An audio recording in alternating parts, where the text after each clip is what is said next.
Hey, you know how you heard that Dragon Age the Veilguard is written badly? You heard wrong. Well, wasn't expecting to fight an ogre today.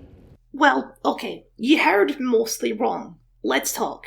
I'm a little late to the party on the Veilguard, but there are some advantages to coming to a party late. For example, you don't have to go to a party. You just get to stand there and analyse the mess left behind. The internet's response to the Veilguard had given me the impression that the game was going to be a terrible, cringy disaster, and that was not the case at all. The game's fine. It has some awkward dialogue sometimes, but overall it maintains the level of BioWare charm that I crave and expect, and sometimes actually surpasses any Dragon Age game that's come before. I have problems with the writing of Veilguard, but very little of those problems have anything to do with the minute-to-minute dialogue. It's a little cheesy sometimes, sure, but I like cheesy. Cheesy, cosy, slice-of-life dialogue is something that BioWare is really good at. The real problem with the Veilguard is that coziness has spread to the rest of the world, with all of the factions in the game being presented as either completely good or unquestionably evil. The middle ground is missing, which is ironic considering the topic of the video, but we'll get there. The Antivan Crows, for example, first introduced all the way back in Origins as a group of amoral, child-slaving assassins for hire, are presented in this game as, Assassin's Creed fans, with an Ezio and everything. It's not bad writing, but it is at best bland writing, missing the political edge that the older games had. The game is about the elven gods coming back, turning out to be evil and trying to destroy the world. And somehow the game does not get into the racism towards elves, which has always been an important part of the setting until now. The Veilguard is a game of good versus evil in a game universe that can demonstrably do more interesting things than that. I still enjoyed it for what it is. I like the characters, I love the art direction, the combat is unquestionably the best in the series. I wanted more from a fourth Dragon Age game, but I'm not upset with what I got. But we're already getting to a level of nuance that is beyond typical discussion around the game. I just said the game isn't political enough, when the general opinion is that the game is far too political. One character and one plotline in the game towers above all the rest in terms of its lasting impact and controversy. The Qunari dragon hunter Taash and their struggles with gender identity. Taash is non-binary, or more accurately, they realise that they're non-binary over the course of the game. And saying that alone, you already know, unfortunately, why this caused such a firestorm. I want to talk about Taash. That's a lot harder than it should be, but like Taash, I love a challenge. On the one hand, that part of the internet, you know which part, holds up Taash as everything wrong with the Veilguard, symbolic of the self-insert, woke agenda nonsense that's ruining video games and is solely responsible for the game's financial failure. On the other hand, there is a lot of compelling and interesting discussion from actual trans and non-binary folks about how the game tackles issues of representation and Taash's story in particular in a safe, blunt and often unhelpful way. Obviously, I find that perspective much more worthwhile, but I also find myself in the very awkward position of disagreeing with it. I'm cis and straight, and I consider Taash to be the most interesting companion in the Veilguard kind of exactly because of that. As a cis straight guy, I find binary transition pretty easy to understand. You're not a boy, you become a girl instead. Seems simple enough. I've always found it much harder to understand the non-binary perspective, to understand what it actually means to be neither. And the Veilguard is the first piece of media that I've personally encountered that tries to tackle this subject in a, shall we say, a beginner-friendly way. I mean, there's Shale, but Shale is a rock. Taash is not my favourite companion. That's Nev, and you'll never convince me otherwise. But Taash is interesting, and I think people are right when they say that they are representative of the Veilguard as a whole. I just don't think that's a bad thing. The plot of the Veilguard involves fighting a large number of dragons, hence our introduction to Taash, an expert dragon hunter belonging to a faction called the Lords of Fortune, probably the weakest faction in the game in terms of narrative, but we're not going to get into that today. One of the things working against Taash is first impressions. First impressions are very important to our perception of a character or even a real person, and they can be annoyingly hard to change. Taash leaves an unlikable first impression. Despite being an adult, they have the attitude and personality of an especially annoying teenager, bickering with their mum and answering questions with just one word in that way an angsty teen does. It's not particularly endearing. That first impression isn't wrong, exactly. Taash really is like that at the start of the game, it's just that they go through a personality shift as the game progresses, as they grow up and become more the person they were meant to be. Gender is a part of that shift, but it's not the only part. Taash is also torn between a clash of cultures. As a Qunari, they were born under the Qun, an extremely prescriptive society where a person and their role in society are indistinguishable. There aren't even any names under the Qun, just titles. Taash is a rare sort of Canary born with the ability to breathe fire, and because of this they would have been conscripted into the military and raised as a weapon. Shathan, Taash's mother, did not want this for her child and so ran away to Raveni, the land of Isabella the Pirate Queen from Dragon Age 2, with all of the societal customs that Land of Isabella implies. Taash is obviously a Canary, there isn't really any hiding the horns, but culturally they don't really care for the Qun and vastly prefer Raveni culture and customs. This is the final choice at the centre of Taash's plotline. Canary or Raveni. Doesn't have anything to do with gender at all, which is why I find it strange when people say that their plot and character are just a mouthpiece for gender stuff. Changing self-identities is one of the core themes of the Veilguard. Every companion goes on the same journey as Taash in one way or another. Scout Harding becomes the first dwarf in thousands of years to use magic and has to wrestle with the consequences of that and decide what it means to her. Davrin, the Grey Warden, has to accept a new role in his life as mentor and Griffin Dad, a life he'd never planned for himself as a monster hunter. Lucanus, the assassin, has been bonded to a demon, the course of his life forever altered, and he needs to figure out how to live with this new and unwanted part of himself. Some of these are more extreme than others, but at their core they are all about learning and adapting to change, defining the things that make you in a world of chaos and turmoil. Taash's story is not any different, it just has the unfortunate problem of being a very opposed and political change in our current day and age. All because Taash isn't transitioning life and death like Emmerich or into a magical abomination like Lucanus, but into a non-binary person, and apparently that's just beyond the scope of Dragon Age. I find the discourse around the use of the phrase non-binary in the game to be so bizarre. People on both sides of the debate have argued that the phrase doesn't belong in Dragon Age, that it sounds too modern. A comment I do not understand because this is a fantasy game with big-horned grey people who breathe fire. It's not a historical game and it doesn't need to sound like one. I don't care if it's a relatively modern term because it's the term, and coming out with some sort of fantasy version of the same word would just be way more confusing. History has shown that you have to be completely literal with this stuff, otherwise people will somehow find a way to miss what you're saying. Taash's story is basic, don't get me wrong. It's a coming out to a conservative parent story. It's the most basic kind of queer narrative that we get. But I appreciate the directness of it, and personally I think it's one of the better ones that I've seen, especially with the way it's intricately woven into Dragon Age lore. The Veilguard is quite a long game, and something I appreciate about Taash's story, along with all the other companion stories, is the natural pace it unfolds at. Taash starts the story identifying as a woman, but they've never really thought about it. They weren't aware that there's other options. Shathan makes an offhand comment about their tendency to act more like a man, a comment which seems to hurt Taash in a way that they don't quite understand yet. A bit later on, you find Taash talking to Nev, the high-fashion magical detective, and it's honestly one of my favourite scenes in the game. Taash is being quite rude to Nev over her fashion choices. What, are you trying to impress your mum? But Nev, being a detective, figures out what's going on rather quickly. Taash, do you like being a woman? Nobody likes being a woman. This is the exact kind of dialogue that I come to BioWare games for. Casual, humorous, naturalistic, and rooted in the perspective of the characters. This is not my experience, but it feels like a genuine experience, and I have to imagine it is, since Trick Weeks, the primary writer for Taash and longtime BioWare writer generally, is non-binary themselves.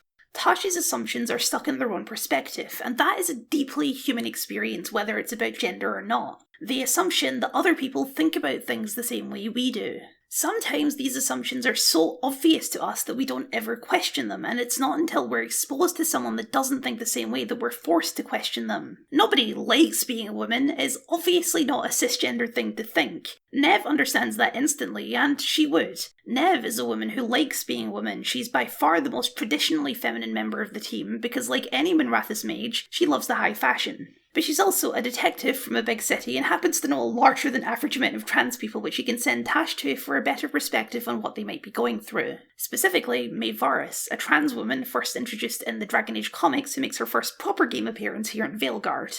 Taash takes notes on this meeting, as they do for a lot of different things, and their notes are, to put it simply, adorable. Baby's first introduction to queer identity. But what makes these notes so useful for me, as someone who knows all these terms but still struggles to properly understand them, is that Taash doesn't fully get it at first either. It takes them time and many conversations, not all of them on screen, to properly figure out where their feelings and identity actually lie.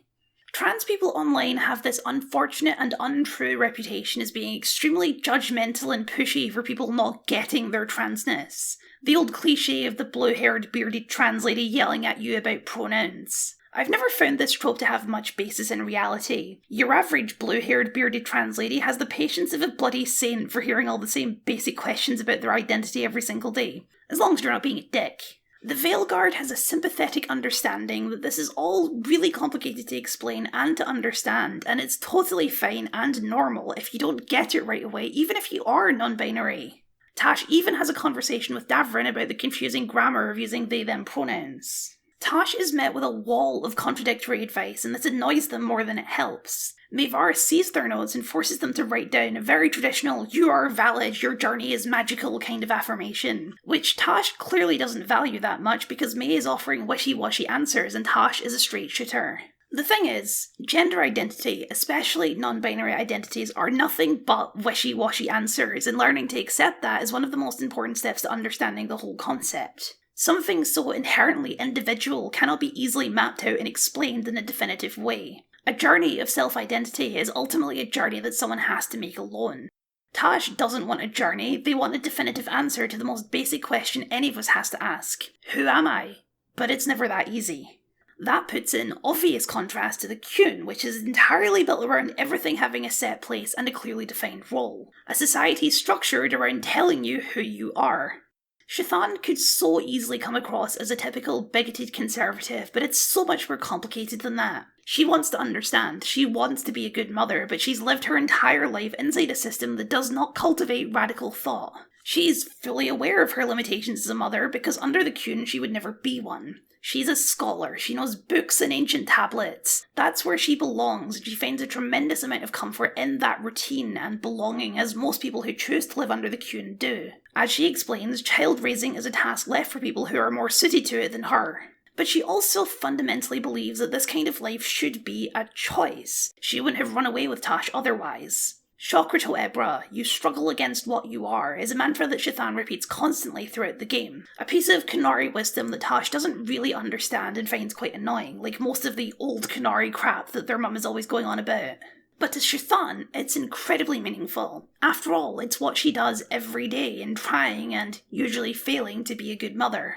The scene where Taash comes out to their mother is just another excellent scene. Taash tries to state it as bluntly as possible because that's how they've always understood their mother and her way of speaking. No muss, no fuss. I'm non-binary, I use they-them pronouns now. That should be enough, right? It isn't. Not because Chthon is a bigot, but because she thinks in boxes, as the Qun does. She tries to understand, referencing a term previously established in the series, a Qun athlock, the word for a binary trans person in the Qunari language, and if that had been Taash's situation, Chthon would have understood it and accepted it instantly. But there is no word for non-binary within the Qun because it is definitionally existing in a plane between the boxes of traditional gender. Chthon wants to understand, but it runs in contrast to everything she's ever known to think in this way, so, as it often does, it ends in a shouting match. Both of them are looking for something that the other just cannot provide. Taash wants instant understanding and acceptance, Chthon wants infinite patience and respect. Neither is really a fair thing to ask for. While non-binary folks' sympathies are most likely with Taash, I think for a lot of us cis folks, and even some of you binary trans folks, it's with Chthon. At least mine is. I want to understand, I'm trying to understand, but I've only known two options for most of my life. The existence of infinite options is an entirely different way of looking at the world, and it's a lot to wrap your head around. That's not to say we shouldn't try. Shokrato Ebra, just because a belief is well ingrained doesn't make it true. And I have very little patience for people who stick their head in the sand and refuse to accept the new way of thinking, especially these days. During the fight, Taash yells, "Why can't you just be happy for me?" And I too wish it was that simple, but it never is it? With enough time, Chthon may eventually come around, but time is not something you can always control. That awkward, frustrated shouting match ends up being the last actual conversation that Taash and Chthon ever get to have. Chthon is kidnapped by a big evil dude called the Dragon King and ends up sacrificing herself to save her child, but not before imparting one last bit of wisdom. Shokrato Ebra does not mean you struggle against what you are. It means, through struggle, you find what you are.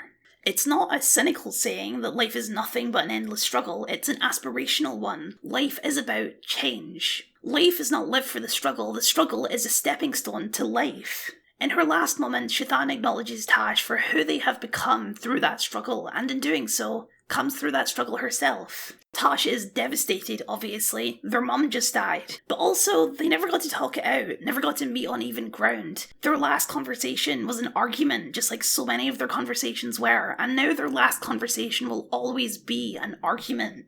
Life does not always give you a chance to resolve things. Taash breaks off a piece of Chithan's horn. Qunari tradition would say to graft it to their own. Raveni tradition would be to wear it as jewellery. And this is the final choice of Taash's story. Which choice honours Chithan more? Chithan was a Qunari. She lived by her traditions. She would have done the traditional thing. But she was also a believer in choice, and in letting Taash make their own life. There is no wrong answer. Taash is both Qunari and Raveni. A choice in jewellery will never change that. All you can do is advise and interpret. Is the game drawing a parallel between Taash's dual nationality and their gender identity? Yeah, it is, and I think the metaphor actually works perfectly well. Any immigrant, particularly a second-generation immigrant, has to go through this exact thing, figuring out how much of your parents' culture you want to keep and how much of the culture you grew up in you want to embrace. There isn't a correct answer, and that journey is going to be different for everyone, but most likely you're going to land somewhere in the middle, somewhere that feels the most right for you. If I can personally attest that that's how it works for cultural identity, then why can't it work the same way for gender identity? Maybe that metaphor is a bit on the nose, but it worked for me, I got it, and I have a frame of reference for the whole subject that I never even knew I had. As Rook puts it, people who've only ever been one thing will never know how big the world is. Taash grows and changes more than any other companion in Veilguard, from an obnoxious kid with a deep self-loathing, to a confident, competent warrior and a loyal friend. Even in the minor stuff, like their relationship with Emmerich, they start off being creeped out by all the necromancy, but by the end of the game they're happy to give Emmerich their dead body so long as he only uses the finest rubies for the eye sockets. So you can tell me that Taash is annoying or immature or whatever else, but you will never be able to convince me that they are badly written. I think it's worth talking about how rare Taash is in the grand scope of representation.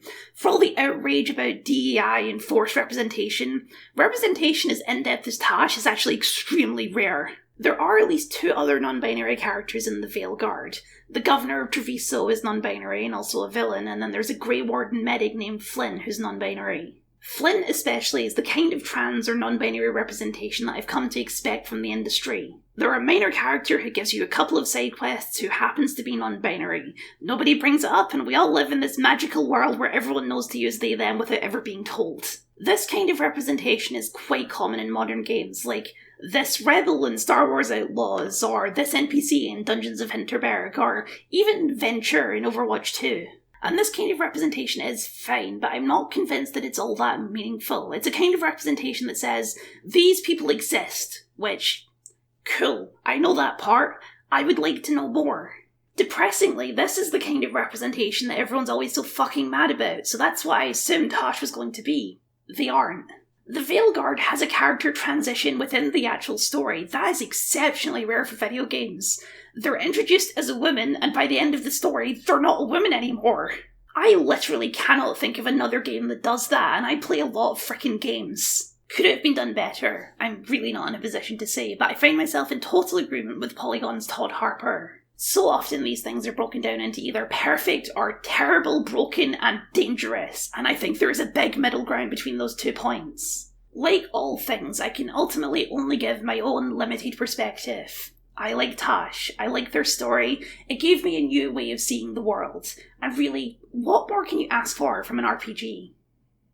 Thank you for watching, and a very special thank you to my wonderful patrons for your continued support. If you'd like to see your name up here, or just support the things that I do, then please consider signing up, it would mean a lot to me.